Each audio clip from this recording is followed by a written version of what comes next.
What up guys, Joachim here, and this video is going to talk about the interesting topic of what language did Jesus speak. And this kind of comes, this is a debate, I guess, that comes up every now and then. It's usually relegated to places like YouTube comment sections and online forums and things like that. And I just wanted to highlight a couple things that may help you in avoiding some of the pitfalls that you can tend to come into in navigating debates like that. One, I don't recommend debating, period. Um, it's just not a good practice. Like, I don't think that it does much. I don't think people usually have their opinions changed. I had my opinion changed once in a comment section discussion, we'll say, and it was really good. The person had really good comments, really good responses, and I asked them some questions, and we had a very good interaction. It actually resulted in me changing my opinion. But barring that, a few things like that, I don't generally see that being the case from other people. So I wanted to talk about this topic, though. I think it can play, and I think it's enlightening and helpful for us to understand some of the context of the ancient world that Jesus came to, and that he lived in for 33 years and that kind of thing. So one, and when we discuss the language that Jesus spoke, it's kind of at its onset a false dichotomy. There was no one language that Jesus spoke. People in the time of Jesus, unless you were very, very wealthy, you did not speak one language. You spoke several languages. And maybe there was one that you spoke primarily at home. Maybe there's one that you speak primarily in the marketplace when you're doing business or trying to make a living. But this kind of, I think, comes from a Western ideology, particularly from wealthy Western countries. So, not every Western country, in fact, speaks only one language. If you go to Wales or Ireland, then you will see the Welsh language Cymraeg, I'm not sure how to pronounce it exactly, or Irish Gaelic, and those will be languages. Maybe they're not the only language spoken, though. English is a major language in those areas, but you will still hear, polylingual people, lots of languages being spoken. But, at least in the United States, in England and Australia, you'll often primarily hear mostly just English. And a lot of that has to do with wealth. We don't need to interact with people so much in different languages because we don't have to do business with them. All the business that is generally done, all of the work, all of the financial means that most of us have is in our one area. And the ancient world was not unlike this.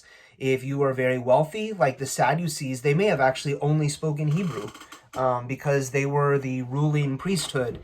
They were a priestly class of people, and they lived probably very close around the temple or in the temple, and they probably didn't need to speak other languages. So they may have actually been a group of people who only spoke Hebrew. They may have, that's probably possible. I would imagine they still had to have interactions with other people outside the temple, and they may have spoken, more Aramaic for that purpose or that cause. But their probably day-to-day primary language actually probably was Hebrew. That's probably not the case for many other people, especially the people that we read about in the Gospels, because they are not rich people. They're not necessarily poor, I don't think, but they're just not very wealthy and affluent either. And that is a major point. So people in Jesus' day, it was not uncommon to speak 2, 3, or 4 languages.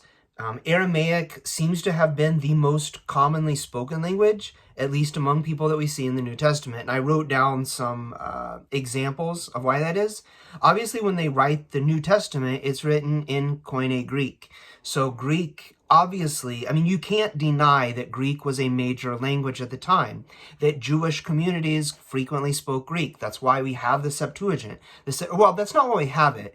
We have the Septuagint because it was written for the library at Alexandria and by the 72 elders. That's where we get the name Septuagint, the 70, septa, Septuagint 70, and so they come and they translate the Bible into Greek, and that is for that purpose. But the reason that it becomes such a predominant thing is because it's a widely spoken language amongst Jews throughout Egypt, throughout the Levant, throughout Israel, that Jews clearly speak Greek. We can't deny that, and I think sometimes people really get into that. They really try to find ways to try to make some point of why Greek was not spoken, but there's no evidence. All of the evidence points to Greek being the language of the Roman Empire at that time. Maybe in the West, in the city of Rome, they spoke Latin as a primary language every day, but they undoubtedly, most certainly spoke Greek as well. And then the same is true pretty much throughout all of the Roman Empire, which extends throughout the Middle East and the Mediterranean areas. So some examples of Aramaic in the language of the New Testament, though, the New Testament being written in Greek, it gives transliterations. So if I say Ime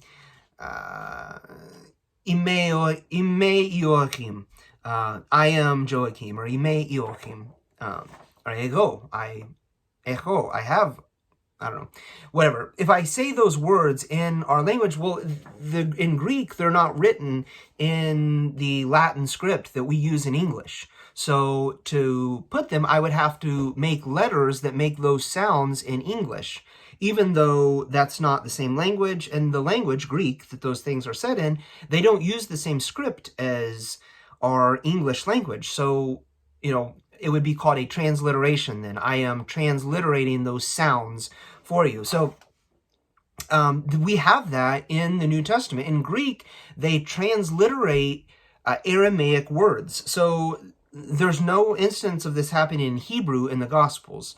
There is one possible exception in the book of Acts, and I will come to that in a moment. But some examples would be Matthew 5:22. He says, Raka. And this is an Aramaic term. Mark 7:34. Ephatha, I'm not sure what that means. Aramaic, Mark 7:34. Numerous places we see Abba. We cry out, Abba, Father, our Father in heaven, Abba. This is an Aramaic term. This is not Hebrew. Mark 5:41, Telithachom is Aramaic. Matthew 27:46 is probably the most commonly quoted. One that stands out is Eli, Eli, lama sabachthani. And then there's even some confusion in the text, you see, where that's, kind of, they're not sure what he's saying. And understandably, he's been whipped with the cat of nine tails, I think that's what they call it. He's 39 lashes. I think they actually called that 40 minus 1. The belief was that maybe 40 would kill you. I don't know. So then he's taken, crucified, he's hanging on a cross. Diction is probably not his primary concern at that moment. He's dying. So, maybe we'll give Jesus a break on maybe not speaking clearly in that instance. But presumably our understanding is that he is speaking Aramaic there. And then Rabboni is an Aramaic version of saying rabbi. And you hear that from, I know Mary addresses Jesus that way when she goes to the garden. And that was in John 20:16. So all of these are Aramaic. They're undoubtedly Aramaic quotes. So why would in Greek they transliterate those sentences in using Aramaic? Well, probably because that was the language that they were speaking at the time. But they're obviously writing it in Greek, so Greek probably was a language that many people spoke, or at least the communities that they were writing to spoke as well. And the gospel writers and the letters, the epistles of Paul and of the other apostles who write in the New Testament, they want the audience to be able to understand. They want to write in a language that everyone will be able to understand and follow along with and hear the message of the gospel when they write and send these things to them. So they write in Greek. And then some of these things, they're quoting from Jesus. He's speaking Aramaic. And then so one exception I mentioned before to that would be in Acts 22. There's a couple interesting interactions where Paul goes to the temple. Paul the apostle. Even his name Paul is an interesting thing that sometimes people have a hard time grasping around. So they call him Paul, or in Greek it's Paulos. There's actually no Paul, it's Paulos, and that is the name that is given. So it says Paulos, who is sometimes called Saul, or it's actually Shaul in Aramaic or Hebrew. And so why then is that? And we don't know, but usually today, if Paul had Roman citizenship for one, and that's mentioned in the book of Acts as well. So probably what we would understand is that Paul goes to these different cities and he's a Roman citizenship, and his Roman citizenship is under a Greek name, Paulos. And so when he's there, but when we see him in Jerusalem and these other areas, he goes by Shaul. God did not change Paul's name. It says Paul, who is sometimes known as Saul. So he uses both names interchangeably and at different times. And that's kind of not uncommon. If a Jewish person today is in the synagogue and they're called forward to read from the Bima, they will approach and they won't go by like their English name. So maybe their name is Ben, and they go forward and they are going to read. They're going to be the reader for that day. They're not going to say Ben or Benjamin. They're going to say Benjamin. And that would be the person's Hebrew name. So that's still a common practice. Maybe it was something like that. I don't know. But in Acts 22, verse 2, it says, "And when they heard that he was addressing them in the Hebrew dialect, they became even more quiet." This is people at the temple. Paul the apostle had some heavy accusations about teaching people contrary to the law of Moses. And Paul says, no. I teach exactly according to the law of Moses, which looks forward to the Christ, the Son of the living God, who has revealed these things, he's Christ. Even this sorry, I was starting to read my notes. I'm getting my wires crossed. So the fact that this points to this and mentions dialect is sometimes confusing, because why wouldn't they just say Hebrew? And presumably Hebrew is like other languages at the time. So today we know the modern Hebrew, Demotic Hebrew, I think they usually... Greek, Demotic Greek, and that we kind of know that as a language that has kind of come down. There's other forms of Greek. So the Cretians, the people on Crete, they speak Crete. They speak a little bit different than people in Athens, and these are kind of different dialects. They'll use words in Crete that people in Athens may not. I don't know if they don't understand them, but they're not common. They speak differently. And so probably this same thing exists. And that would be one way of looking at that Hebrew at the time has multiple dialects. And Paul chooses to speak in one of these dialects. But the common belief is that, even in this case, the reason it says dialect is because Paul was actually speaking Aramaic. And he was speaking a language of the Jews, and they kind of associated all of these languages, anything that Jews spoke, as being like the Jewish language. And so Hebrew and Aramaic, there would be Hebrew, which would be classical Hebrew, the Hebrew that the Bible is written in, which actually sees quite a number of changes itself. From the first chapter of, Job would be, I think, the oldest. And then the Torah itself is very old. Samuel is very old. The books of the kingdoms, we say, from the Septuagint readings. And then as you go forward and you get to the latter prophets, or we say the minor prophets, usually in Christianity, then these will be written in a different style of Hebrew. Hebrew is a little bit different. Not that it's unintelligible, but it's it becomes more... the language changes over a period of a few thousand years there. Well, okay, so when we're discussing this interaction with Paul, the possibilities are that, maybe he's just speaking Aramaic and it's considered kind of like a dialect of Hebrew, like a dialect of the Jews. So those are kind of interesting things that I think we should keep in mind when we discuss the language of Jesus and what Jesus spoke.